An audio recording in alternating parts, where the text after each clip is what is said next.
તો ડાંગ જિલ્લામાં અવિરત વરસાદ જોવા મળ્યો। જિલ્લાની નદીઓમાં ઘોડાપૂર આવ્યું છે। અનેક કોઝવે પર પાણી ફરી વળ્યા છે।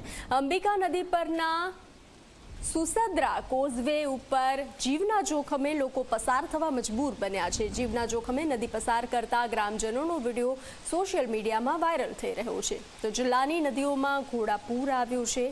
લોકો જીવના જોખમે પુલ પસાર કરતા નજરે પડી રહ્યા છે। ડાંગ જિલ્લાના આ દ્રશ્યો જ્યાં અવિરત વરસાદ જોવા મળ્યો છે।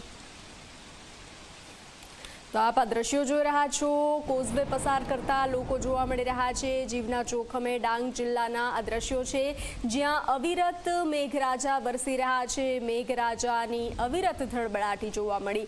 તો જિલ્લાની તમામ નદીઓમાં ઘોડાપૂર આવ્યું છે। તો આસપાસના વિસ્તારોને પણ એલર્ટ કરવામાં આવ્યા છે। અનેક કોઝવે પર પાણી ફરી વળ્યા છે। અંબિકા નદી પરના સુસદ્રા કોઝવે પરના આ દ્રશ્યો છે।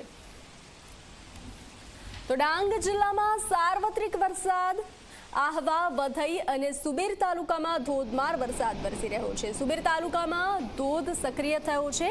ધોધ સક્રિય થતા પ્રવાસીઓ માટે તે આકર્ષણનું કેન્દ્ર બન્યો છે। ગિરાધોધ બાદ ડાંગ જિલ્લામાં આ ધોધ વધુ પ્રચલિત થવા પામ્યો છે।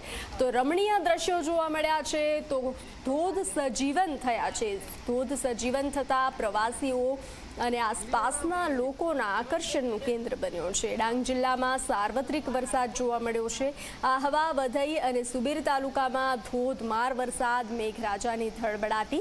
સુબીર તાલુકામાં ધોધ સક્રિય થયો છે। ધોધ સક્રિય થતા પ્રવાસીઓ માટે આકર્ષણનું કેન્દ્ર બન્યો છે। જે રીતે ગિરાધોધના રમણીય દ્રશ્યો સામે આવ્યા હતા, તો ગિરાધોધ બાદ ડાંગ જિલ્લામાં આ ધોધ વધુ પ્રચલિત થવા પામ્યો છે। તો લોકો ત્યાં જોવા મળી રહ્યા છે। લોકો જોવા માટે ઉમટ્યા છે। આ ધોધ સજીવન થયા છે। રમણીય દ્રશ્યો સામે આવી રહ્યા છે। ડાંગ જિલ્લામાં સાર્વત્રિક વરસાદ જોવા મળી રહ્યો છે। હજુ પણ વરસાદની સંભાવનાઓ વ્યક્ત કરવામાં આવી છે।